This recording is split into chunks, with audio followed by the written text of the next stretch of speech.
Boulden is giving you a talk on all the wonderful things you can do with StackRox. So please welcome Shane. Awesome. Thanks very much. So I'm Shane. I'm a solution architect at Red Hat, based here in Adelaide. Today I'm talking about StackRox. Now, if I get straight into the bowels of StackRox, everyone's going to fall asleep. It's the last session of the day. So can I get a quick show of hands? Who's from South Australia here? Three, awesome. Four, awesome. Who's not? Everyone else? So before I get into StackRox, I wanted to share with you my top 3 things to do while you're here in South Australia, in South Adelaide.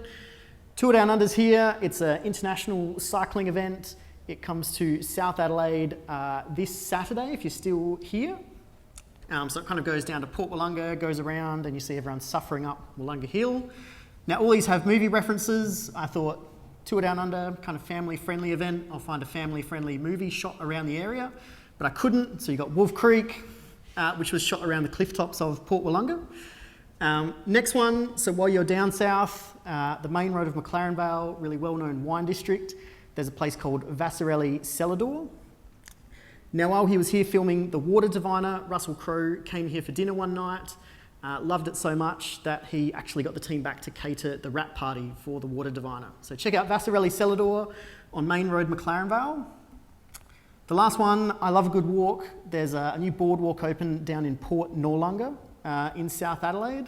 Kind of goes along the limestone cliff tops. It's a really nice view. Now I want to see if anyone can guess this movie. It's early 2000s, about a kid who jumps in the water and turns into a seal, shot around Port Noarlunga. No, it's exactly what I expected. It's actually Selkie. I think it's out on Prime, but it's a shot around Port Noarlunga. Yeah, really interesting. Turns into a seal, saves some people. It's a great movie. Cool. Quick disclaimer, we are talking about open source security technologies, so please assess risk accordingly. And I want to kind of just look at the problem that StackRox is looking to address. So if you look at a lot of organizations, they have a pretty traditional security architecture. You stick EDR, XDR on a node, you stick the Tenable Nessus agent or some other vulnerability service on the node, and you report all of those findings back into a SIEM, into the SOC for the SOC analyst to look at and assess all of that data. Now, what happens when you put a Kubernetes cluster, container applications, cloud-native workloads into this security architecture? And the answer is you get a whole bunch of problems. And one of the key ones is alert fatigue. Now I've got more operating systems, more applications, a whole bunch more CVEs, ephemeral workloads, just piling all of that data into the SOC for the analyst to look at. So alert fatigue is a real problem when we start bringing cloud-native applications and Kubernetes into this type of security architecture. This means that critical vulnerabilities can slip into production. I've got so many more alerts to triage now, so many different workloads and types of workloads to look at. Configuration and critical vulnerabilities slipping into production is a real issue. The other one here is that this traditional security architecture doesn't really enable collaboration. I stick agents on nodes, they report into the SOC. How do I help build collaboration there? It's pretty difficult. So this is where StackRox is really looking to help us resolve some of these problems, helping us move security practices back into development, helping look at vulnerabilities and misconfiguration and security practices through a Kubernetes and container application lens. How do I roll up CVEs and alerts? How do I triage them? How do I respond to a security incident using the Kubernetes API? And these are really workflows that enable collaboration. Now I can expose security policies for developers, and developers can help build better security policy and move that back into development. So this really is the problem context for StackRox, and that's really the reason for being for the StackRox community, supporting a Kubernetes-native security platform, helping us create better security practices and processes to protect container applications. And I'm sure we're all seeing it, more and more workloads moving into containers, into Kubernetes platforms, and having a Kubernetes-native approach to security is really important. Cool. So one of the ways that StackRox looks to do this is to extend security throughout the container application lifecycle. Now, I've got a really simplistic view of container application lifecycle here. You create a new release, new code, package that inside a container image, push the image into a registry, deploy it onto a container platform, and then that code's running in production. And really, StackRox helps us extend those security controls throughout the application lifecycle, bringing CVE scanning for containers and container packaged applications back into development. Looking at introducing container scanning at the point of deployment using admission control, being able to verify signatures on containers using the SigStore project. And then at runtime, bringing a Kubernetes-native approach to runtime security. In this case, using eBPF probes to detect processes running inside containers, network traffic flows inside containers, and then rolling that up and presenting that in a way that we can understand for containers and Kubernetes. So a little bit of project history. StackRox, the company, has been around for a while. It was established in 2014. They introduced the first iteration of this Kubernetes-native security platform at Black Hat in 2017. So introduced it to the community, and then they won a bunch of grants to help organizations uplift their cyber defenses, organizations who were using Kubernetes and container applications. And then Red Hat acquired StackRox in 2021 and released the code out to the community. And I think this is really important, and it's a theme that's been kind of throughout this event, is that the knowledge is really more important than those code artifacts. So when we acquired StackRox, released that code, that also brought with it a whole bunch of knowledge and practices on Kubernetes native security. What are those ways you can better harden applications? What are those ways you can bring eBPF and admission control and container vulnerability scanning into a coherent platform? So that was a real advantage of releasing that code, is all of that knowledge that came with it on securing Kubernetes and container applications. So one thing I think StackRox does really well is taking some of those open source security technologies and having an opinionated way of bringing that into a Kubernetes native security platform. Now this is a small cross-section of some of those open source security technologies. And if you try out StackRox, you find that it's pretty opinionated on how to bring those technologies together. For example, it uses the Falco eBPF libraries to introspect processes at runtime inside containers or network traffic flows. It uses the Claire Core container vulnerability scanning engine and presents an API over the top of that so you can interact with it. It uses SCAP for compliance scanning of clusters. So essentially takes an opinionated view of these technologies and means that organizations or users don't have to then deep dive into those technologies and try and understand how that's bringing to the platform. So a quick look at the StackRox architecture. Essentially, there's two components to StackRox. There's something called Central, StackRox Central, and essentially this is designed to be deployed in a hub and spoke model. So StackRox Central hosts the user interface, which users interact with, hosts the API, it hosts the container scanning engine and the policy engine, and that might sit in a hub cluster. And then I've got a set of secured cluster services that I deploy onto those spoke clusters. And this consists of something called Collector, which essentially is an eBPF probe that you deploy down to those nodes. Like I mentioned, it introspects container process execution and network traffic flows. We deploy an admission controller so that you can block vulnerable CVEs from those clusters.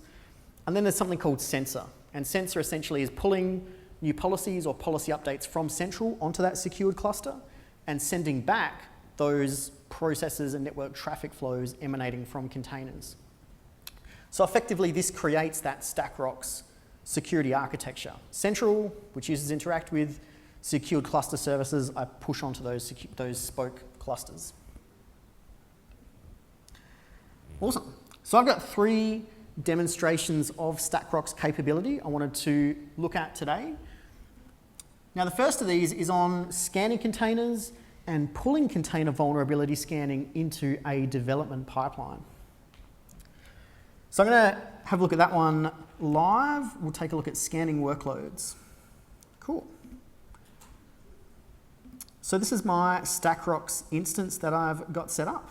And what you'll see is I've currently got 2 clusters enrolled inside Central. I've got an upstream K8s cluster and I've got an OpenShift cluster. And what I want to highlight is that as long as your platform presents a Kubernetes API, you can bring it into a StackRox security architecture. So both these platforms present the Kubernetes API, and therefore I can enroll them with StackRox Central.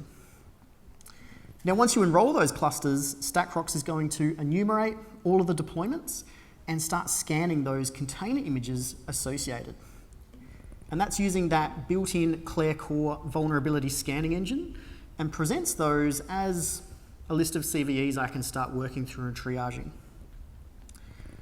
Now, what you'll find is that this is presented in a way that's easy to understand for containers and Kubernetes environments. I can see the number of impacted images. I can see when that was first discovered inside this environment. And I'm going to pick on this particular CVE. I've got some horrible ones inside this environment. It's great. But this CVE 2021-46848 impacts 3 container images, but they're built from different base images. I've got 2 there built on Debian, and I've got 1 there built on Ubuntu. And what's interesting is that these operating systems assess that vulnerability differently. Debian assesses this as a critical CVE, and you look at Ubuntu, it's assessed it as a low priority. And so if you jump into the page for that, it'll actually tell you the notes from the security team on why this is assessed as low and not critical like it is in Debian. But what that means inside StackRox is, well, maybe I want to defer that for this container image. In a container environment, I've got different base OS, I've got different applications, and CVEs might impact those differently. So if I step through this container image, I can see all of the vulnerabilities present inside this container image. I can see when it was scanned and the scanner inside StackRox that's scanning that. But something else I can do here is I can start to defer that CVE and say, well, I know this is low inside this particular image, and I'll add some comments on this and say, well, this one is low for Ubuntu. This then goes to my security team, and I can see there I've got 1 approval to approve a pending deferral. What happens if my security team approves that is that it no longer violates any of those policies. So maybe I've got a policy set up to block critical vulnerabilities. It's not going to block this one because we've already assessed it as low inside that Ubuntu-based container image. Awesome. So that's a quick look at how I can start assessing and looking at CVEs. How I can bring that inside pipelines is there's a binary here called rockctl. And if I click the download here, it'll download rockctl. I can pull that inside my environment. What you'll find though is there's a bunch of existing integrations with pipelines for rockctl. If you go to the Tekton project, is anyone using Tekton at the moment for container builds? A couple of nods. So if you look at the Tekton catalog, it actually has some pre-existing integrations for StackRox. There's a StackRox image check and a StackRox image scan. And I can use these to pull StackRox policies and vulnerability management into my pipelines. Now I've looked at that here. I've got a pipeline inside OpenShift. OpenShift uses Tekton, and it's a really simple pipeline. Clones my code, builds it, packages an application container, and then rolls it out. And what's happened is it's failed at that step where I've scanned the image. Because I've integrated this pipeline with StackRox, all of those built-in StackRox policies are now integrated inside my CI/CD pipeline. And this includes a lot of best practices. So one of the failing checks here is there's a Red Hat package manager inside my container image. Now, I don't need a package manager inside a container at runtime. I'm not going to, well, hopefully, I'm not going to update packages using that package manager at runtime. So this just presents another attack surface, a really simple way for an attacker to pull additional capabilities inside that container if they get access. I want to remove that. And essentially, StackRox is saying, hey, I've detected this. I should fail that pipeline or block that workload from the platform. A whole bunch of others here. I've got a lot of fixable CVEs inside this image. And I can include best practices here as well. This container image is using the latest tag, makes it difficult to track vulnerabilities or track releases. So ideally, we don't want to use latest, and that's built in as a policy also. But essentially, this is how I can build vulnerability scanning and configuration into those pipelines and those best practices. Now you'll see inside StackRox that all of those are available as default policies. So essentially these policies are all of the defaults that come with StackRox, and they apply across build, so CI/CD integrations, deploy, which we'll look at in a sec, and runtime. All right, so that was the first demo, pulling StackRox vulnerability management into CI/CD pipelines. So the next one I wanted to look at was admission control, which is really important because a lot of times developers aren't, or users might not be using pipelines. So how do I still introspect containers and identify security issues at deployment time? Now the way I can do that is using StackRox admission control, because essentially at deployment time, we're intercepting that API request to deploy a workload, scanning that container workload, identifying misconfiguration, and then potentially taking some action. So does everyone remember log4shell? I'm sure for some of you that CVE identifier is burned into your brains. Horrible, trivially exploitable CVE. I don't want this anywhere near my clusters. So what you'll find inside StackRox is that there's a built-in policy for log4shell. And essentially this is going to identify vulnerabilities inside Java applications, inside container images. So essentially the Claire core engine inside StackRox will unpack those jar files inside container images, identify log4shell, and then essentially violate this policy. Awesome. Now I've got a kind of a pre-recorded demo of this one.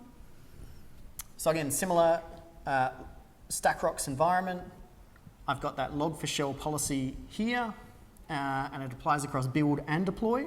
So both CI/CD integration, detecting log4shell at build time, but also being able to block that via the admission controller at runtime. Now there's a couple of different ways that StackRox can do that. One is to permit the deployment and then scale the pods down to 0 for the deployment, and you'll see that in the first instance. So that's essentially that enforce on deploy action, scaling those pods down to 0. The other way is actually to block that workload from the platform. And so you'll see that in the second iteration of this with OpenShift. Awesome. So let's deploy some vulnerable code to my Kubernetes platform. So if I create a new deployment referencing that vulnerable log4shell application, it gets accepted and my pods start deploying, but now I can see they're immediately terminating. So what's happened? StackRox has identified that container image is vulnerable, and it started scaling those pods down for the deployment. And now there's no pods running that are vulnerable. So the deployment's been accepted, but the code's not running on the platform. And you can see here those pods are scaled down to 0. Inside StackRox, if I take a look at the list of violations, what I'll see is I can see that log4shell policy has been alerted on. In this case, we've detected log4shell inside those container images. And I can see the enforcement action taken. We've scaled those pods down to 0. Yes? Is that just a mutating webhook? Not in this, for this one, no. The next one, yes. So it's like watching Kubernetes. Yeah, exactly. This specific enforcement is yes. The next one you'll see with OpenShift, this is a mutating webhook. So essentially, if I try and deploy that same code to OpenShift, I've configured StackRox secured cluster services a little differently. And if I deploy that, I get an error presented inside the OpenShift console, which you'll likely see in a second. There we go. So essentially, yeah, that admission webhook has been violated. We've blocked that deployment from the platform and essentially kept that vulnerable code well away from production or our environment. Awesome. So that was a look at how we can support admission control with StackRox using that kind of soft enforcement, scaling pods down to 0 but accepting the deployment, and then the harder enforcement with the admission controller blocking the workload from the cluster. Awesome. Now I am flying through this because I want to try and get everyone else out on time.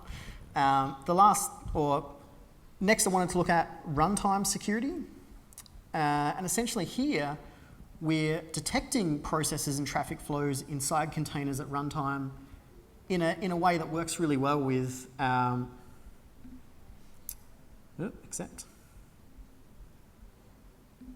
All right. In a way that works really well with container applications. Because using eBPF or compile once, run everywhere BPF modules, I don't need to have agents running inside containers. I can introspect those workloads and those processes externally to containers, not have to make any changes, but still get security at runtime for that workload. Cool. So one thing that StackRox also supports is using the Kubernetes API for incident response. So if I detect anomalous processes or network traffic flows at runtime, I want to take some action. In this case, I might look at just blowing away that pod using the Kubernetes API. And that prevents any ongoing attacker access, prevents any lateral movement. It's a pretty kind of brutal way of responding, but it's pretty effective for Kubernetes environments.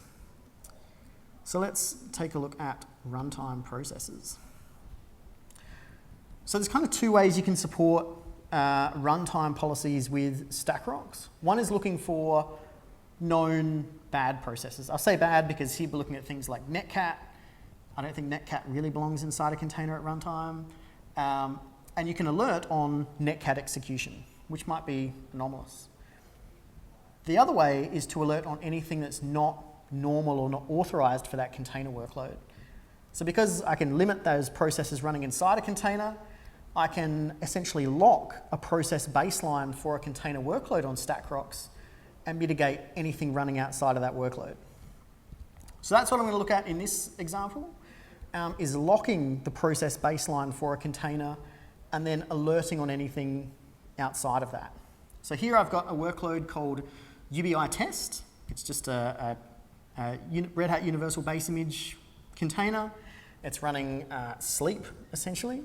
And StackRox gives me a little bit of information on it. It tells me, this is really old. It's got nearly 500 CVEs. It's got some really useful components for attackers like DNF and Yum and some other things. And it also gives me the processes it's discovered inside that container. And you can see here there's a little lock. Essentially what I can do is lock that baseline, and then StackRox will alert on anything executed inside the container that falls outside of that. Awesome. So let's try running some processes inside that container,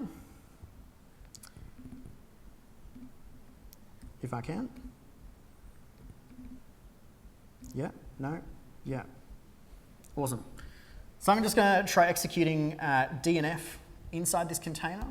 And what you're going to see is it's going to execute very briefly. So DNF will execute, StackRox will detect that, and then in this case, I've configured that policy to recreate that workload. So blow away that container, recreate it on the platform, and then alert me to those activities, and I can respond and find out what's going on. Cool. So we've run DNF inside the container. What I can see is, if I have a look at the pods, that it's only been recreated a few seconds ago. So essentially, we've invoked the Kubernetes API, destroyed that workload, recreated it, and now inside StackRox, if I take a look at that list of alerts, I'll see that that unauthorized process execution policy has been executed. I also get alerts that someone's exec'd into this pod, which might be pretty unusual for production as well. But in this case, an unauthorized process has been detected. Essentially, I can see the list of processes executed and the times and the containers they were executed in, and then any enforcement actions, in this case, destroying and recreating that workload.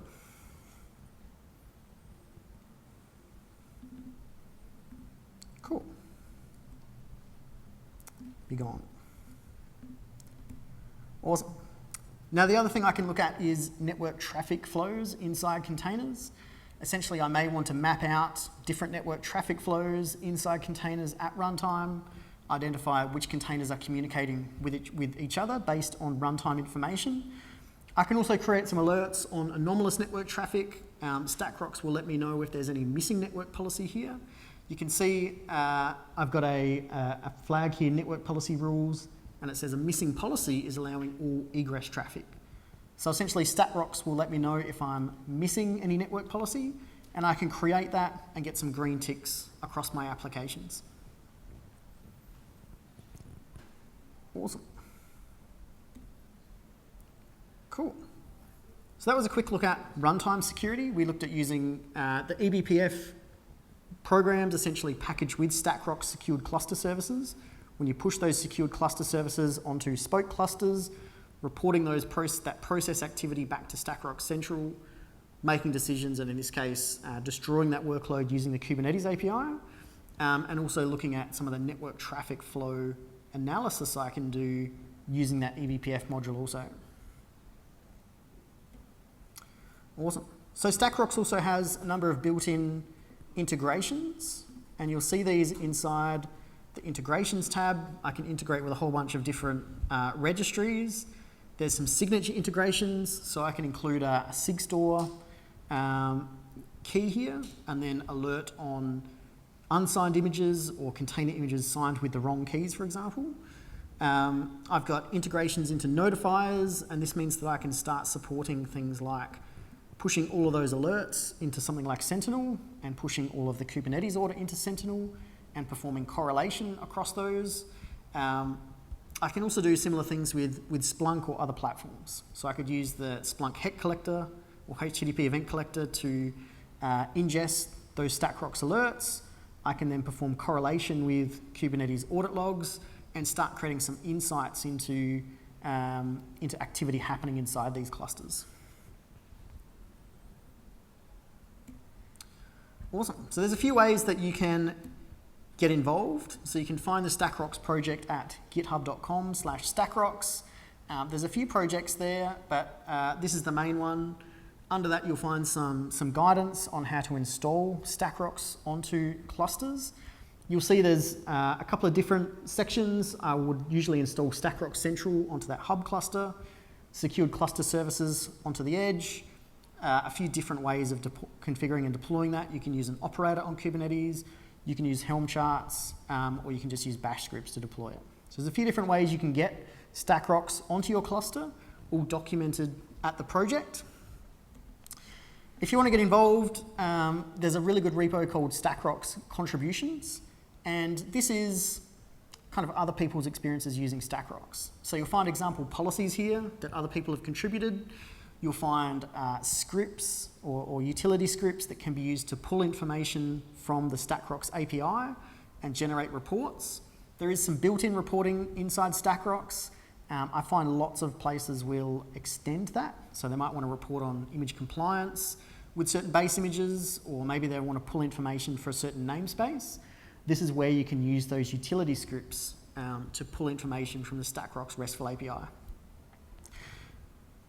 Awesome. Cool. So I've wrapped that up really early so we can all go to dinner. If you want to get in touch, I'm on LinkedIn, is usually the best place to catch me. Otherwise, I publish blogs about StackRox at stb.id.au. Awesome.